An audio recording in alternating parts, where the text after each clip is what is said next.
Allah sampai terus menguji. Ala anna sir'atallahi ghaliyah, yang Allah tawarkan ini mahal. Yang Allah tawarkan kepada kita itu mahal.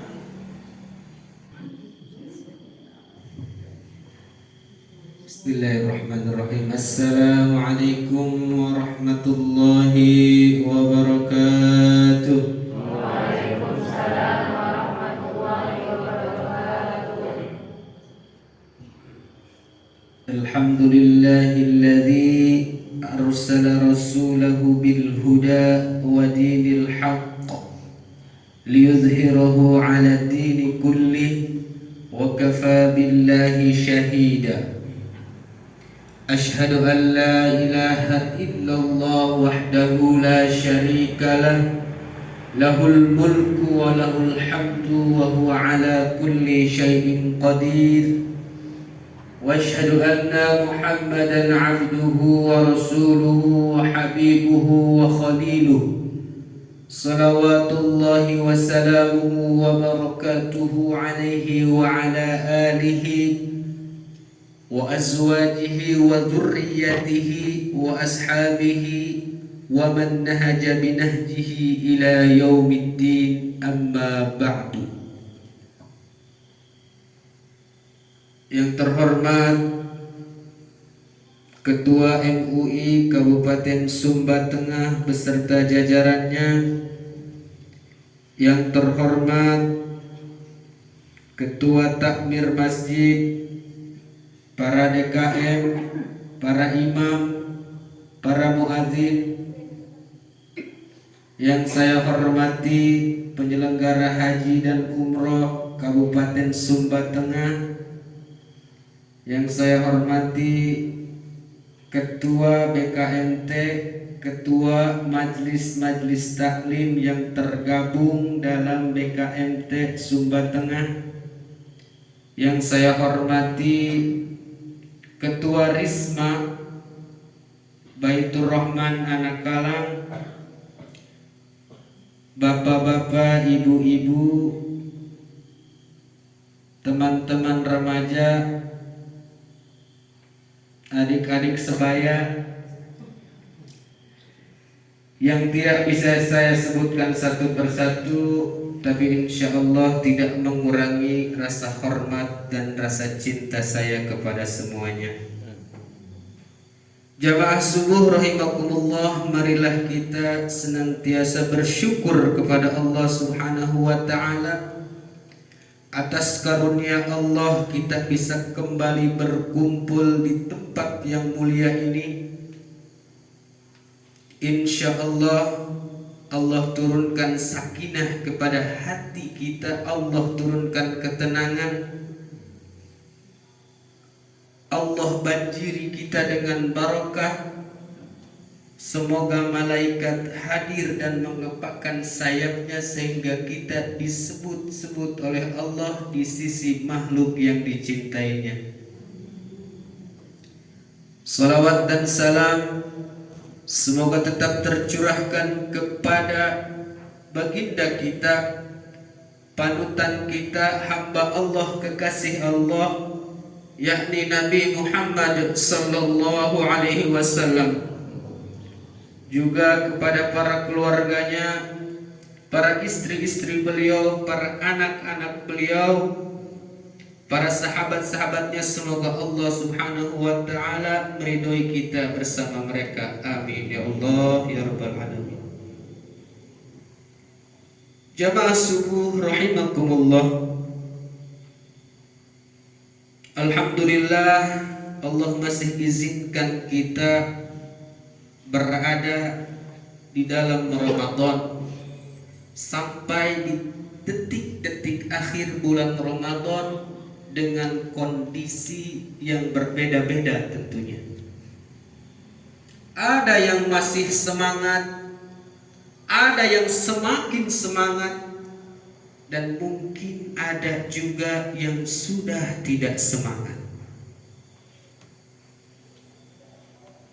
Sebagian dari kita di awal hijrah dari bulan masuk kepada Ramadan menyambut Ramadan dengan luar biasa, tapi mungkin di perjalanan sudah tidak lagi semangat. Kondisinya berbeda-beda.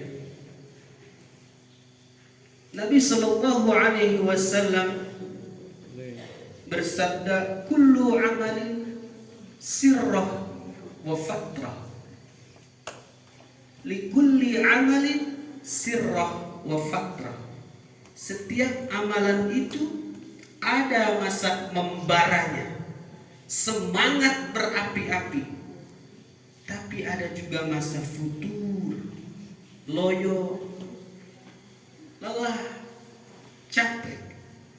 Begitulah kondisi keimanan, ada naik dan ada juga turun. Makanya selalu kita meminta kepada Allah Subhanahu wa taala untuk terus diberikan kesabaran di dalam ketaatan, untuk terus istiqomah menuju keridhaan Allah Subhanahu wa taala.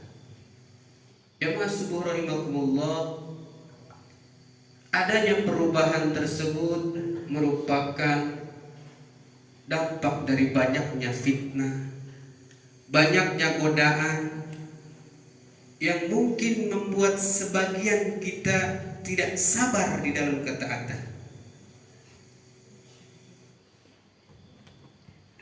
Jamaah subuh rahimakumullah, Rasulullah Sallallahu Alaihi Wasallam, bagaimana Allah gambarkan kondisi Rasulullah Sallallahu Alaihi Wasallam dalam menegakkan agama ini. Rasulullah Sallallahu Alaihi Wasallam dicaci, Rasulullah Sallallahu Alaihi Wasallam dibuli, dihina, dimaki. Rasulullah Sallallahu Alaihi Wasallam sampai dampak daripada cacian, makian, bulian itu menyempit dada Rasulullah Sallallahu Alaihi Wasallam. Allah ceritakan itu di dalam Al-Quran. Walaqad na'lamu annaka yadhiqu sadruka bima yaqulu. Kata Allah, kami benar-benar tahu bahwasanya dadamu menyempit gara-gara omongan orang-orang itu. Bagaimana tidak? Rasulullah Sallallahu Alaihi Wasallam mengajak mereka ke jalan Allah, mengajak kepada kenikmatan tertinggi, kenikmatan, segala kenikmatan, yaitu surga Allah. Rasulullah ditolak, dilempari batu. Sedangkan kondisi sebelum bi'tsah 40 tahun sebelumnya yang ada di Mekah adalah pujian sanjungan untuk Muhammad Sallallahu Alaihi Wasallam, Al-Amin. Siapa yang tidak tahu dengan Rasul di Mekah sampai mendapat gelar Al-Amin? Petinggi-petinggi Quraisy itu ridho kepada Rasulullah Sallallahu Alaihi Wasallam. Tapi kondisinya berubah, berbanding terbalik setelah Rasul mengajak mereka ke jalan Allah Subhanahu wa taala. Jamaah subuh rahimakumullah, orang kalau biasa dihina, dibuli, biasa dia. Orang kalau biasa di rumahnya tidak ada listrik, biasa dia dalam kegelapan.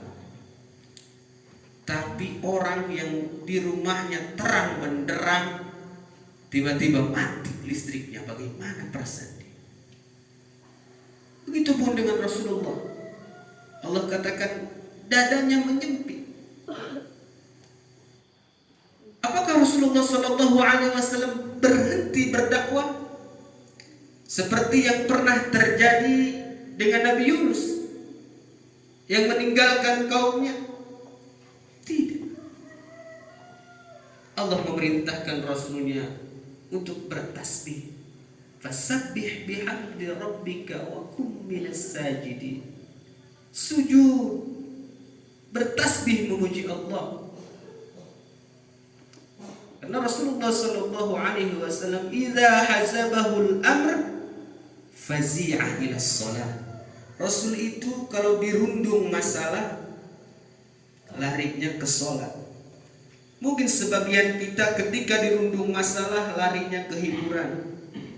Handphonenya jadi tempat pelarian dia. Update status. Mungkin menonton hal-hal yang membuat dia senang sejenak. Tidak.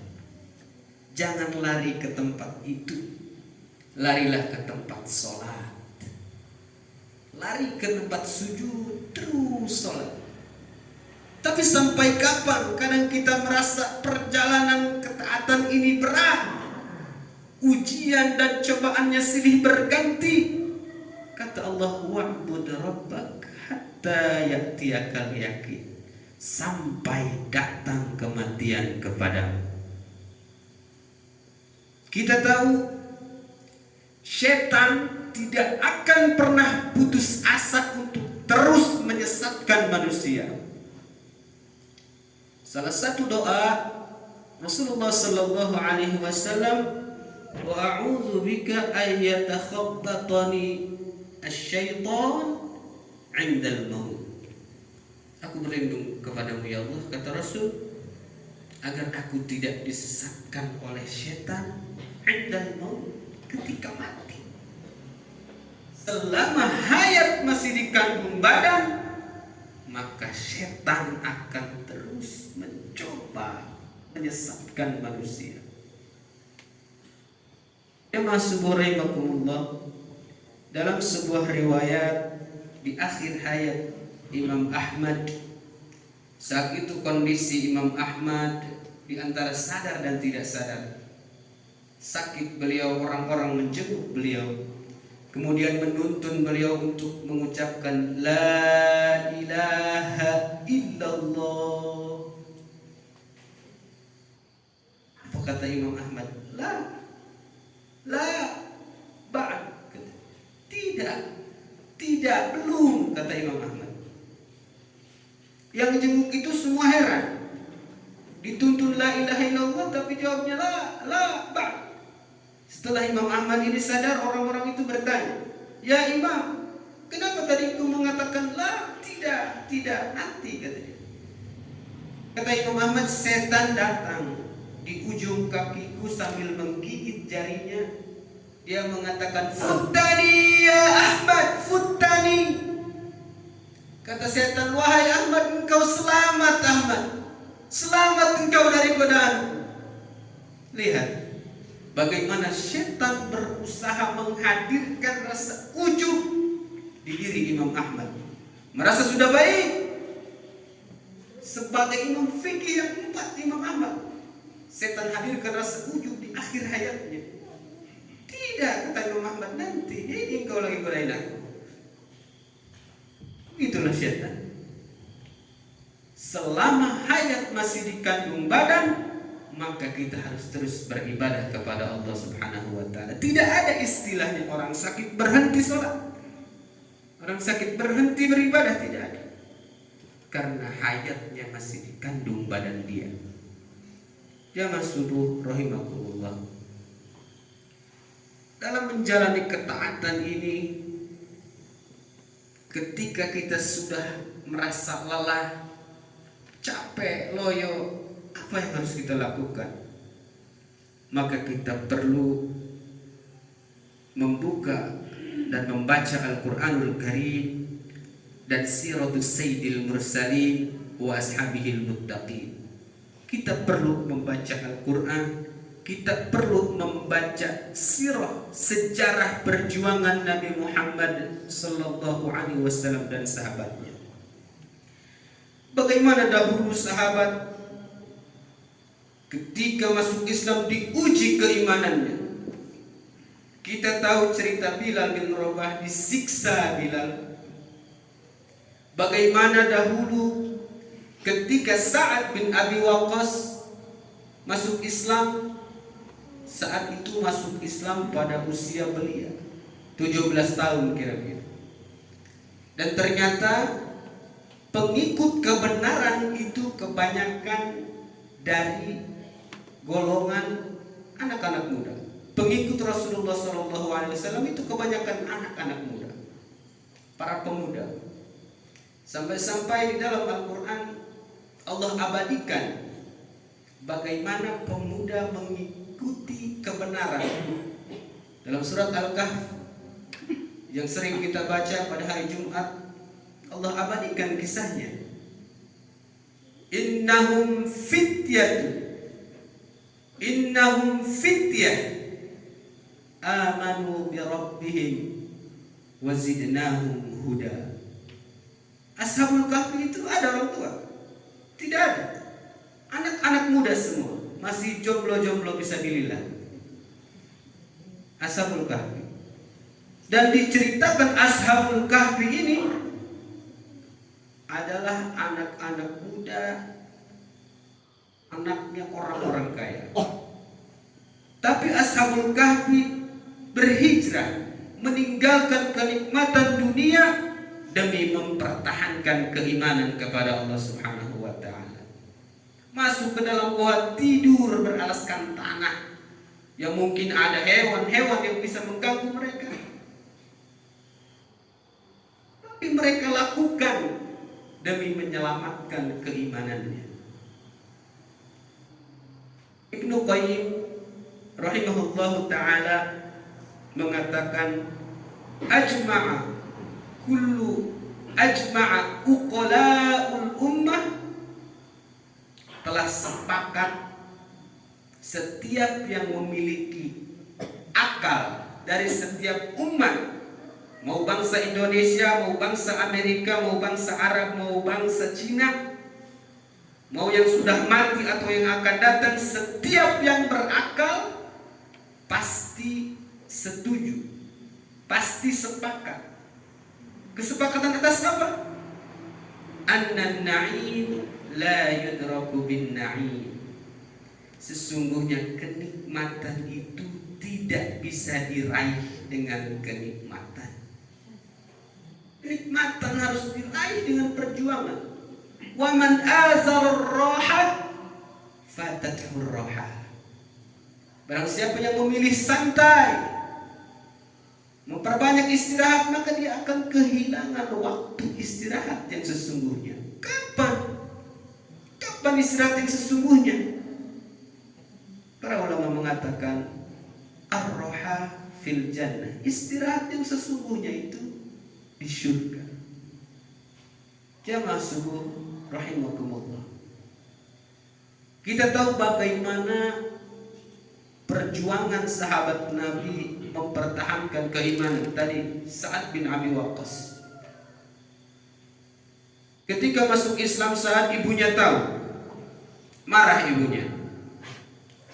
Wahai Sa'ad, kata ibunya, katanya agamamu memerintahkan untuk berbakti kepada orang tua. Sekarang aku memintamu untuk meninggalkan agamamu, kata ibunya. Kalau tidak, aku akan berhenti makan sampai mati, kata ibu Sa'ad. Betul. Ibunya mau makan. Nanti orang-orang akan mencelamu, kata ibu Sa'ad. Hadar rajul qatilu ummi. Nah, ini anak yang bunuh ibunya. Kau akan mendapatkan gelar pembunuh orang tua sendiri, kata ibunya. Betul. Kadang-kadang godaan yang membuat kita lemah, membuat ibadah menurun, datang dari orang-orang terdekat. Bagaimana saat diuji keimanannya dengan ibunya, sampai-sampai keluarga saat ini kalau mau ngasih makan ibunya harus dipaksa, dibuka mulutnya. Sudah lemah, sudah kritis, saat sudah lelah membujuk ibunya, sampai-sampai dia mengatakan, ya ummah, wahai ibu, kata saya, lau anna laki mi'atu nafsin fa kharajat nafsun ba'da nafsin ma taraktu millata Muhammad. Wahai ibunda, Kalau seandainya engkau punya 100 nyawa dan nyawamu keluar satu persatu, aku tidak akan meninggalkan agama Muhammad, kata Sa'ad. Apa yang terjadi? Makan ibunya ini. Karena sudah tidak bisa. Mau nunggu kematian berapa kali, dia tidak akan ninggalin agama Muhammad. Begitulah ujian para sahabat Nabi. Diuji keimanan.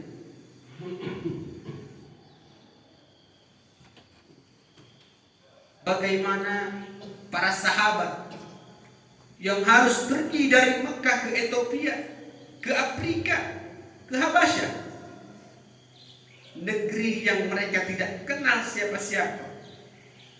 Mereka tinggalkan rumahnya, tinggalkan pekerjaannya, tinggalkan usahanya, tinggalkan hartanya. Demi apa? Demi keimanan yang mereka miliki. Tidak punya siapa-siapa di Habasyah, di Ethiopia tidak punya siapa-siapa, tapi mereka yakin punya Allah.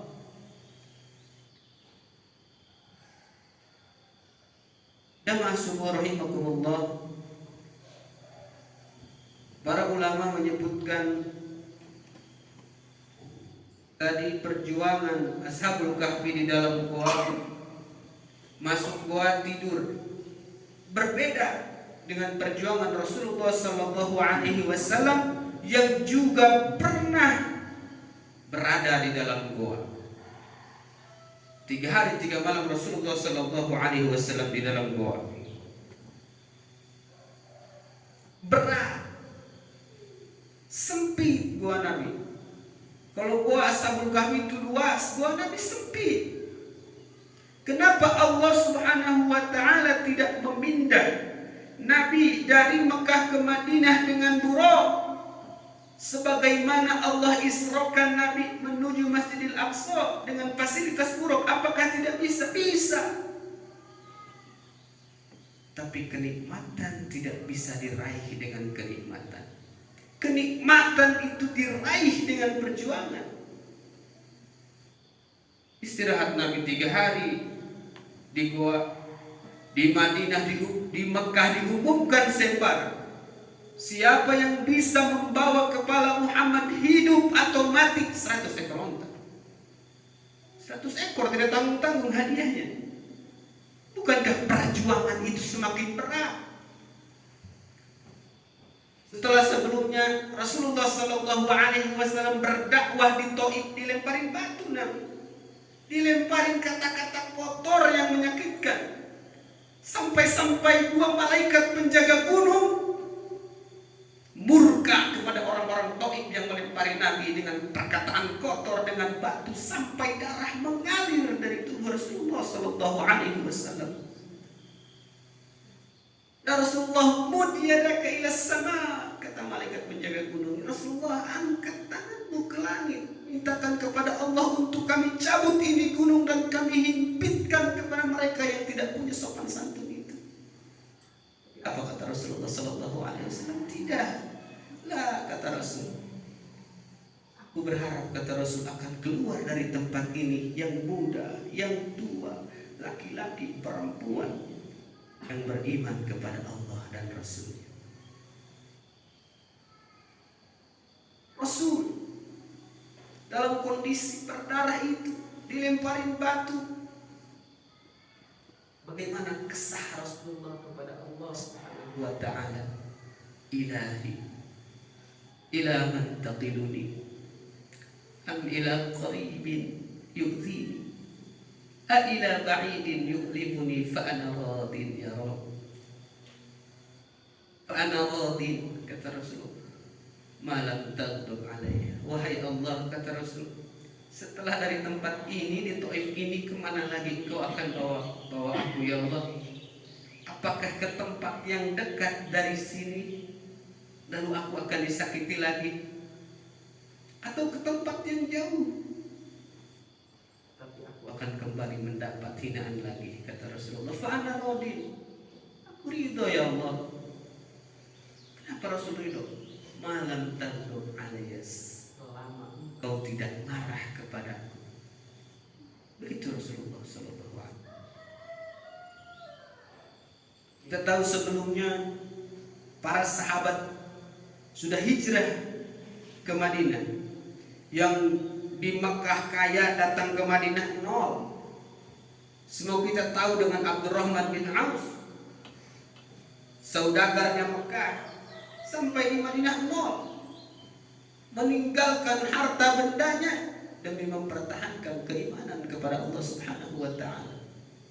Umar bin Khattab, sahabat gagah, perkasa, berani luar biasa itu, sampai di Madinah mengembala Umar.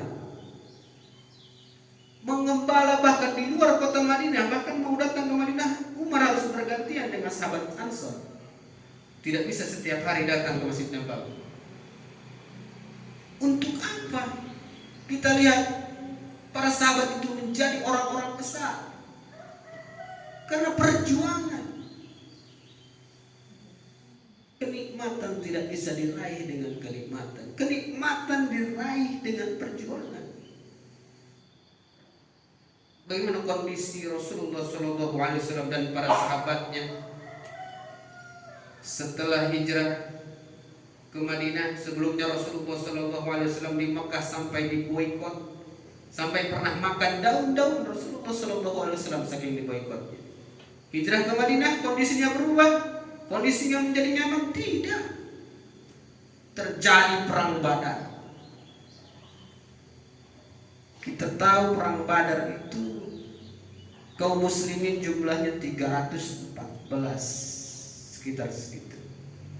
Dan yang ada itu hanya 70 unta dan 2 kuda.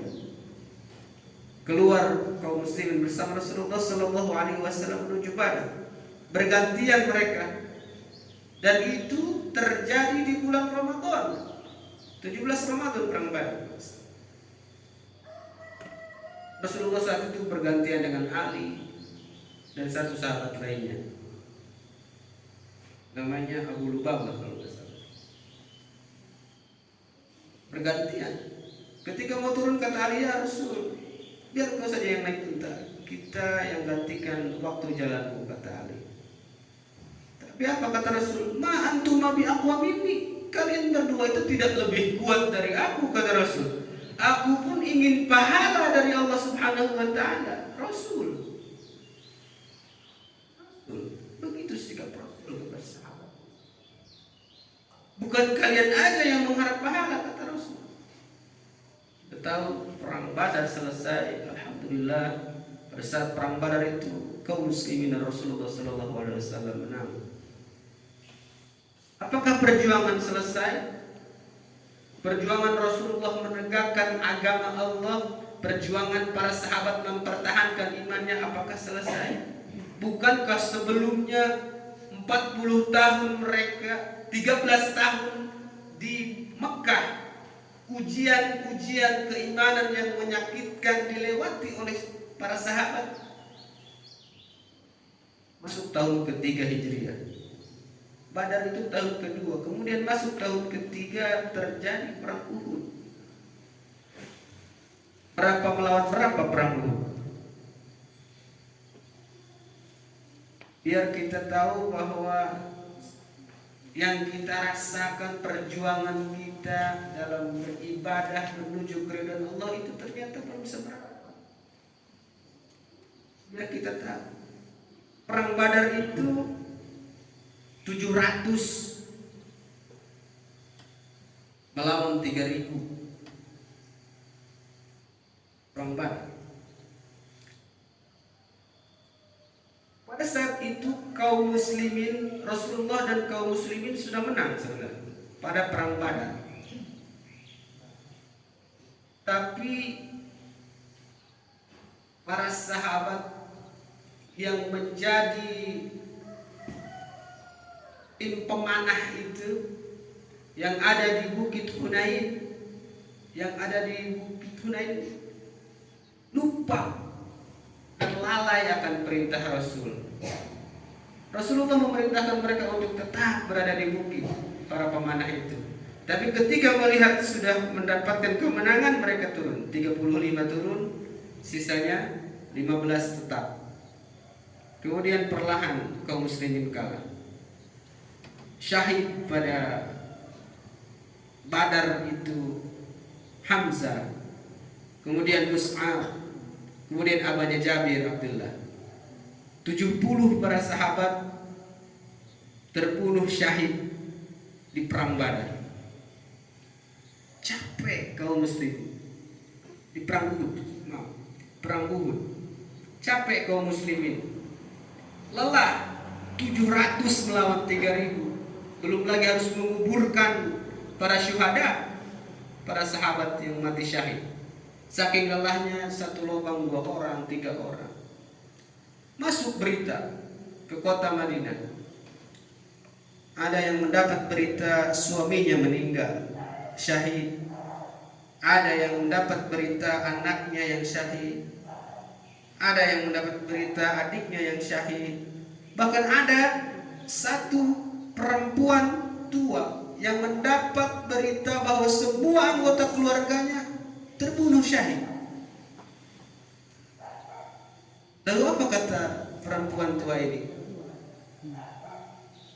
Kaifa Rasulullah? Yang dia tanyakan Rasulullah, bagaimana kondisi Rasul? Alhamdulillah Rasul selamat, Rasul baik.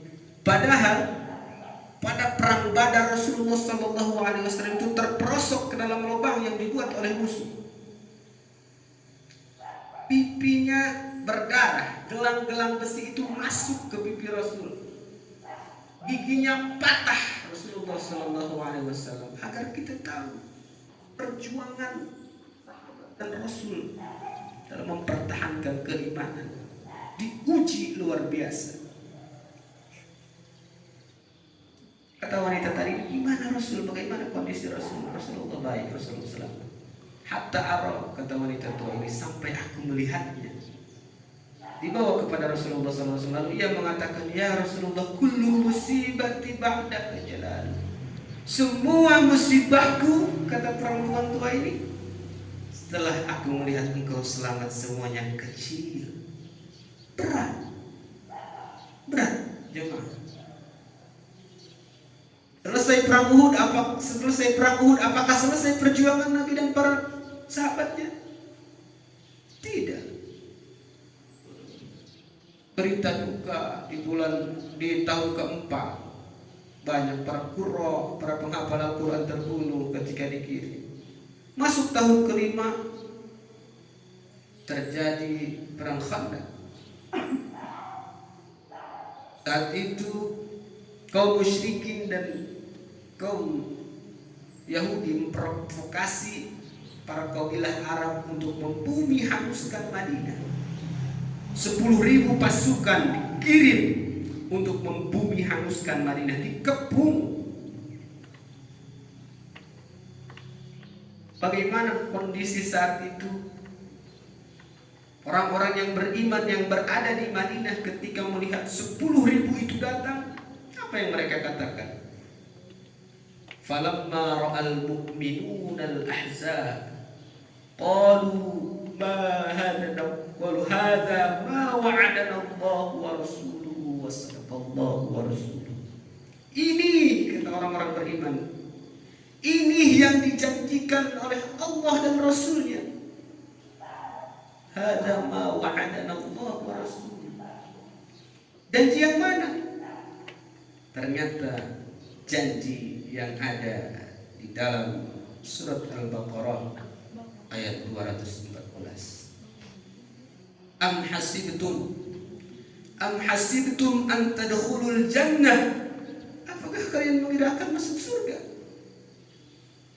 Falamma ya'tikum masalul ladzina khalau min qablikum massathumul ba'sa'u wad-dharra'u wa zulzilu hatta yaqula ar-rasulu wal ladzina amanu ma'ahu mata nasrullah ala inna nasrullahi qarib. Apakah kalian mengira kalian akan masuk surga, kata Allah, sementara belum datang kepada kalian ujian sebagaimana yang menimpa orang-orang sebelum kalian? Mereka ditimpa musibah, ditimpa kelaparan, perang, diguncangkan keimanannya sampai-sampai Rasul Dan orang-orang beriman itu mengatakan, mata nasrullah, kapan akan datang pertolongan Allah? Bukan mereka tidak yakin akan datangnya pertolongan Allah, karena melihat ujian bertubi-tubi dan merasa lambatnya datang pertolongan. Ala inna nasrallahi qarib. Kita tahu di dalam perang Khandaq itu ada pengkhianatan di dalam kota Madinah. Tidak ada makanan di sana. Dan kita tahu bagaimana perjuangan Rasulullah. Sampai-sampai Rasul kelaparan, perutnya diganjal pakai batu. Pernah kita kelaparan sampai perutnya diganjal pakai batu? Sallallahu alaihi wasallam. Perjuangan Khandaq sampai Allah sebutkan, wa balaghatil qulubul hanajir. Jantung para sahabat itu, kata Allah di dalam Al-Quran, sudah sampai ke kerongkongan mereka, diuji sampai titik terakhir. Kita mungkin merasa sudah luar biasa, ujian silih berganti, ternyata belum apa-apa, belum seberapa perjuangan kita. Kenapa Allah sampai terus menguji? Ala anna sir'atallahi ghaliyah. Yang Allah tawarkan ini mahal. Yang Allah tawarkan kepada kita itu mahal.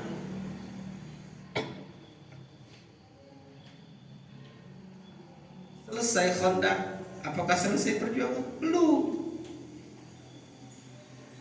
Tahun ke-6, tahun ke-7, baru tahun ke-8 Rasulullah bisa menaklukkan Madinah dan Mekah, dan alhamdulillah Mekah bisa menjadi negeri muslim. Selesai belum. Sudah menaklukkan Mekah juga belum, masih ada perang Hunain. Yang 12.000 itu 10.000 ditambah penduduk Mekah 2.000, perang Hunain. Bangga kaum muslimin, takjub. Ini kita dilarang ujub. Takjub dengan jumlah yang banyak, kita tidak akan dikalahkan. Ternyata Allah sebutkan di dalam Al-Quran, wa yawma hunain idh a'jabatkum kasratukum falam tughni ankum syai'a wa dhaqat 'alaikumul ardu bima rahabat tsumma wallaytum mudbirin.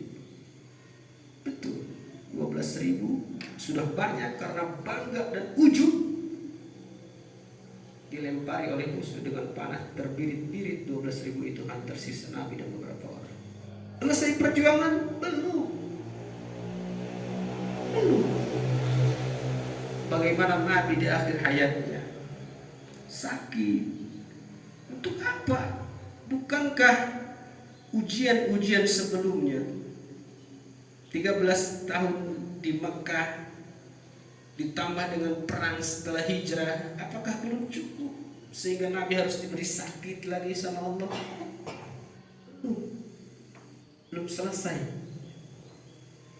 Karena ada satu makom yang tidak berhak diberikan kepada siapapun selain kepada Nabi kita Muhammad sallallahu alaihi wasallam, yaitu maqam mahmudah.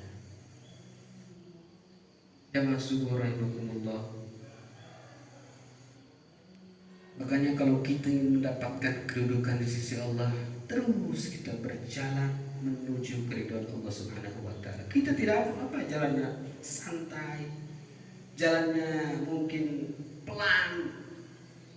Ketika kita mulai hijrah menuju jalan Allah, jangan dipikir jalannya akan landai, jalannya akan enak, lancar. Tidak. Uji pelan-pelan, tidak masalah. Yang penting jangan pernah kembali ke belakang, kembali kepada masa lalu. Kita harus tetap berjalan menuju keridhaan Allah Subhanahu wa taala.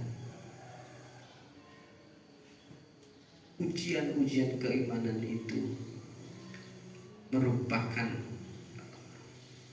bentuk daripada janji Allah untuk mengetahui siapa yang paling baik amalnya. Dia beluaku ayyukum ahsanu amala. Semoga Allah Subhanahu wa taala memantapkan hati kita untuk terus istiqomah di jalan Allah, memanfaatkan detik-detik akhir Ramadan ini untuk mendapatkan ampunan dari Allah Subhanahu wa Ta'ala. Semoga kita mendapat gelar muttaqi, gelar takwa. Bagaimana salah satu alasan disyariatkannya puasa Ramadan, yaitu la'allahum tattaqun. Tapi jalan menuju keridhaan Allah itu banyak ujiannya dan harus kita lewati. Demikian yang dapat saya sampaikan. Mohon maaf atas segala kekurangan kekhilafan. Semoga Allah Subhanahu wa Ta'ala mengampuni kita. Semoga kita mendapat syafaat Rasulullah sallallahu alaihi wasallam di akhirat kelak. Hadanallahu wa iyyakum ila siratal mustaqim. Assalamualaikum warahmatullahi wabarakatuh.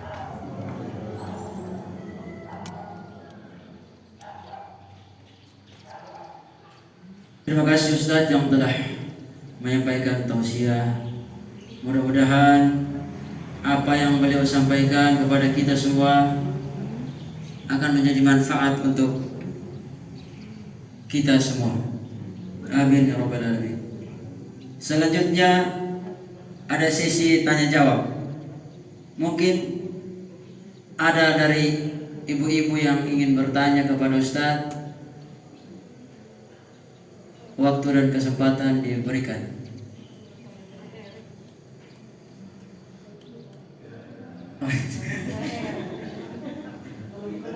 Oke, kalau tidak ada kita tutup sudah. Mudah-mudahan kita akan dipertemukan lagi dengan Ramadan di tahun yang akan datang. Amin ya rabbal alamin. Mari kita menutup kuliah subuh ini dengan sama-sama membaca doa kafaratul majlis. Bismillahirrahmanirrahim. Subhanakallahumma wa bihamdika astaghfirullah, asyhadu an la ilaha illa anta astaghfiruka wa atubu ilaik. Wassalamualaikum warahmatullahi wabarakatuh.